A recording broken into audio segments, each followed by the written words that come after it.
What's up, everybody? Welcome back to the channel. This here's Legitical Response. Now, I came up with a thought the other day I thought I would do to see if it's kind of entertaining, or at least I thought it would be entertaining.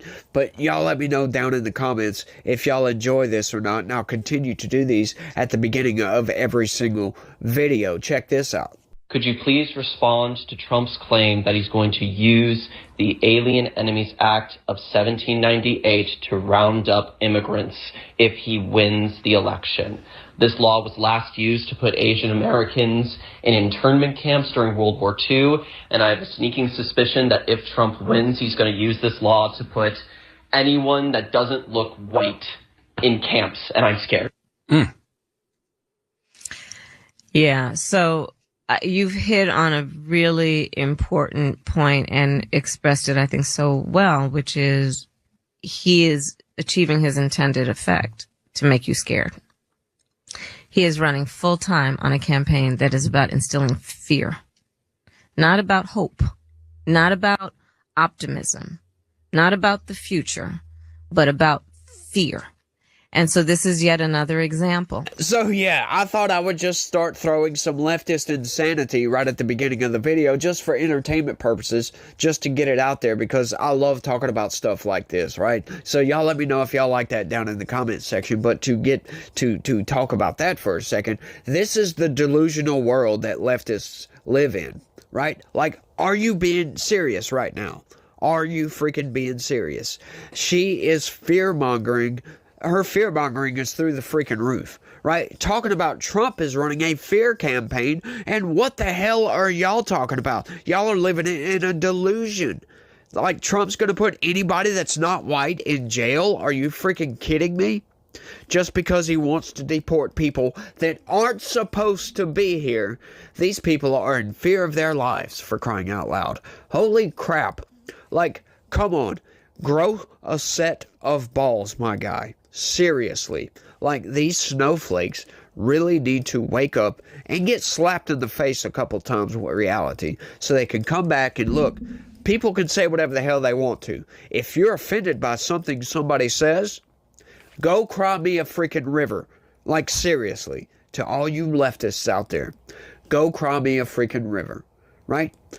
I just don't get these people. You're living in a delusional world if you think Kamala Harris is going to be good for the country. I don't understand these people. But once again, I thought I'd throw that out just for some quick leftist insanity. That's what I might start calling it, some leftist insanity. But right quick, before we get into the video, I need you guys to do me a big, huge favor. If y'all could, smash the like button for me. Subscribe if you're not already subscribed, because you can't subscribe twice, right? Like, otherwise we could just cheat the system, and I could get the 13 or 1400 people that are subscribed to this channel to subscribe like 100 times, and then I'd be doing good. No. Just subscribe, share this video with anybody and everybody. It really helps. YouTube is trying to keep this type of information out of your brain. That's what they're trying to do. The information that this channel provides, they want to keep from you. This is why the mainstream news doesn't report on stuff like this, and this is why my view counts are so damn low, because I'm speaking the truth. That's all I'm doing. I read the news and give my opinion to give you the information you need, right? Don't take my word for it. Take the corporate press's word for it. But smash that like button for me. It really helps. And I really need the help, y'all. I really do. But let's get into the news right quick. Now, we talked about, not that long ago, as a matter of fact, I think it was the debate, right after the debate, I talked about this a little bit on a video where Donald Trump was talking about crime rates are through the freaking roof. We know this, right? Like, there's something called criminal alien criminality that has spiked. He calls it migrant crime. I just love saying criminal alien criminality. It's kind of hard to say, but it rolls off the tongue like I don't know what. Like, seriously, I really don't know what it rolls off the tongue like, because criminal alien criminality. Yeah, it rolls off the tongue like some spit, I guess, because it just comes right out.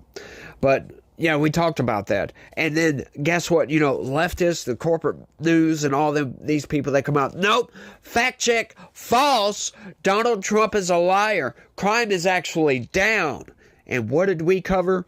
We covered, hang on, crime can't be down because a lot of these Democrat cities, these big urban areas, they're not reporting their crime. And as a matter of fact, a lot of burglaries, thefts, and stuff like that, small thefts, a lot of that stuff doesn't get reported at all. So to say crime is down, you should say it's reported crime is down because then that would be accurate. But they got to lie to you and tell you crime is down. Right, tell that to somebody living in Chicago or Los Angeles or just California in general, right? We've seen the videos. We know crime is not down. We know crime is up in New York. We know that Tren de Aragua, a freaking Venezuelan gang, is taking over Madison Square Garden for crying out, or Times Square. Sorry.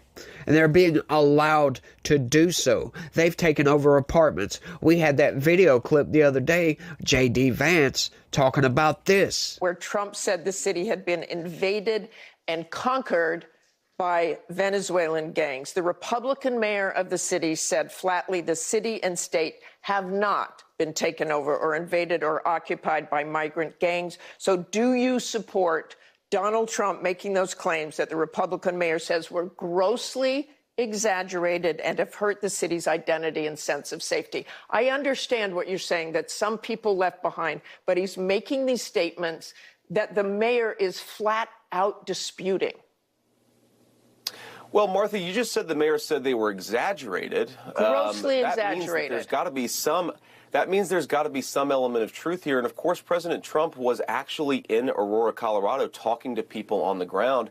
And what we're hearing, of course, Martha, is that people are terrified by what has happened with some of these Venezuelan gangs. Senator Vance, I'm going to conflicts because I know exactly what happened. Martha. I'm going to stop you. The incidents were limited to a handful of apartment complexes, and the mayor said our dedicated police officers have acted on those concerns. A handful of problems. Only, Martha, do you hear yourself? Only a handful of apartment complexes in America were taken over by Venezuelan gangs, and Donald Trump is the problem and not Kamala Harris's open border? Americans are so fed up with what's going on. Yeah, that's insane. Like, this lady just seriously was like, in all seriousness, she was like, it's only a couple of apartment complexes that were taken over by Venezuelan gangs. Are you freaking kidding me? Is y'all's narrative that important to you that you would ignore common sense outright? That's what they're doing. They're ignoring common sense. They're ignoring the shock value of that to say a single apartment complex being taken over by a Venezuelan gang should be absurd. But they're trying to pass it off as if, oh, it's only a handful. Like, are you freaking kidding me now? But the news article that we're getting into is, guess what, folks? Trump was telling the truth. Imagine that. FBI quietly revised violent crime data, now showing surge instead of reported decrease. Oh, this is just great. You gotta love internet sleuths for finding this garbage and bringing it to the news and getting this news out there, because otherwise you would know no different. You would be lied into oblivion, for crying out loud. You would think that, hang on, or that you would be in confusion land. You would be outright confused because on one hand, you're seeing crime with your own eyes. Then on the other hand, they're telling you crime is down. So it's like conflicting stories here. What do I believe? Do I believe them or do I believe my own two eyes? Yeah. Believe your own two eyes, because for a politician or the mainstream news not to lie to you is absurd these days. Check it out, y'all. The Federal Bureau of Investigations quietly revised its national crime data for 2022, showing that violent crime actually increased instead of the decrease initially reported, according to the Real Clear investigations.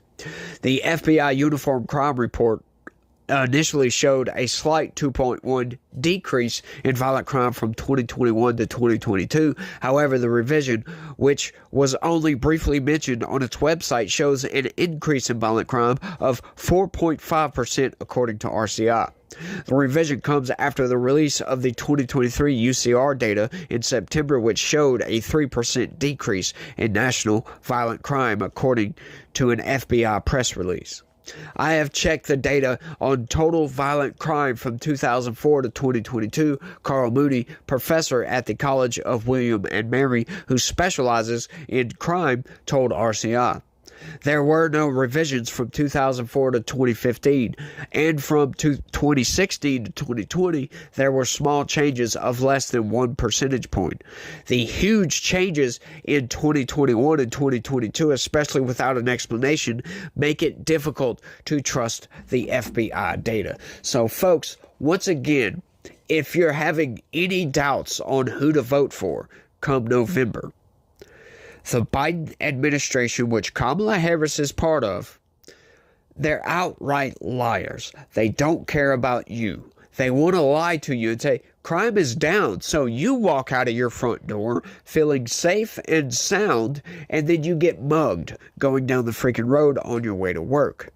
That's insanity, folks. These people don't care about you. They only care about their statistics. Now, a lot of people have already forgotten that they also did this with the jobs numbers, right? Remember, Joe Biden was getting out there when he was on the campaign trail, getting out there and touting, oh, he was a jobs president. He created so many more jobs than Donald Trump did. Donald Trump had a loss of jobs, for crying out loud. Like, seriously, when you have to manipulate the statistics to take COVID numbers because we had a global pandemic and people were forced to not work because companies were shut down because government told us to, they takes those numbers, adds them on and say, oh, look, Trump lost jobs. He didn't add any jobs to the economy, for crying out loud, and then touts the same numbers of people coming back to work as jobs created numbers to make himself look better. And what gets me is leftists and Democrats just buy right into this stuff. You'll hear them online repeating these things. Oh, well, Joe Biden was a jobs president. Look how many jobs he created. But they lied to everybody by over 1 million jobs. Now they're lying about crime data? Like, come on, what else are they lying about? It almost makes you think every freaking thing, right? The change is only discoverable when downloading the new set of data now and comparing it to the old, with the FBI issuing no statement reflecting the change, RCI reported. The post-release change is similar to the revisions of the Bureau of Labor Statistics does for its job numbers, which overestimated the amounts of jobs in America in 2023 by an average of 105,000 a month. So that puts it well over 1 million jobs. That's insane, y'all. The FBI's processes, such as how it tries to estimate unreported figures, has long been a black box, even to the Bureau of Justice Statistics, the Department of Justice's actual statistical agency. Jeffrey Anderson, who headed the Bureau of Justice Statistics from 2017 to 2021, told RCI. We definitely would have highlighted in a press release or a report the 6.6% change recorded for 2022, which moved the numbers from a drop to a rise in violent crime. Damn, that's a lot too, y'all. That is a whole lot. 6.6%. It might not sound like a lot, but that's a lot, considering the actual shifts year over year only change by 0.5% a lot of times. Maybe, 0.2%, 0.3%, 6 freaking percent. That's nuts, y'all. The BJS releases its own measure of crime called the National Crime Victimization Survey, which reported a rise in violent crime victimizations in 2022, according to the report summary. The NCVS is a national survey that also accounts for unreported crimes, unlike the FBI UCR data, which relies on reported crimes to police departments around the nation. So that to me sounds like the NCVS is a much more accurate report to go based upon all the numbers as a whole, take everything into account.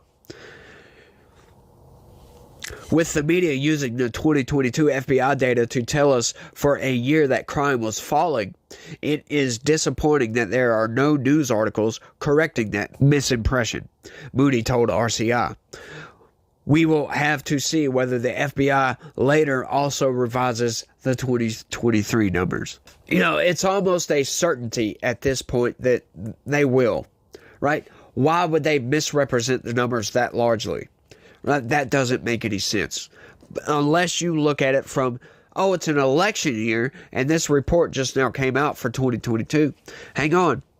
Yeah, they want to try to tout crime is down to make Kamala Harris, the prosecutor, look good, to make their soft on crime policies look good.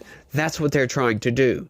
If they have to manipulate the numbers, and then once we get the real numbers, we see, hang on, crime is actually up. Is that due to your soft on crime policy? I imagine it is, because once again, this is common sense, and I don't understand these people at all when they try to make the argument for soft on crime policies. These are just underrepresented peoples. They're just disenfranchised from society. No, they're not. Right, Kamala Harris start talking about their aspirations and all this other garbage. Well, who cares, right? We need a society, and we need a crime-free society. But that is hard to achieve with so many inequities, right? However, there need to be significant deterrents for crime. I think some of the jail time, the sentences, need to be upped a little bit. We need to make it much more disincentivizing for a criminal to go out and commit a crime, right? Like you want to give stiff, very harsh penalties to these people to disincentivize crime, right? Because we want crime to go down. We don't like crime. I like having all my stuff. I don't like being murdered, for crying out loud, even though I'm not exactly sure what that's like. But, dead men can't tell no tales. So I don't understand soft on crime policies, trying to pander to the criminal instead of throwing them in jail. I understand that prison, that's a rough system to go into. These people need to be rehabilitated, for crying out loud, and prison's not really the best environment to do that.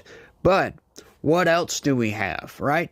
Like, I understand there's this idea out there of putting these people on an island somewhere and just letting them go, just survive on your own, like with the really brutally bad people like murderers and rapists and all this.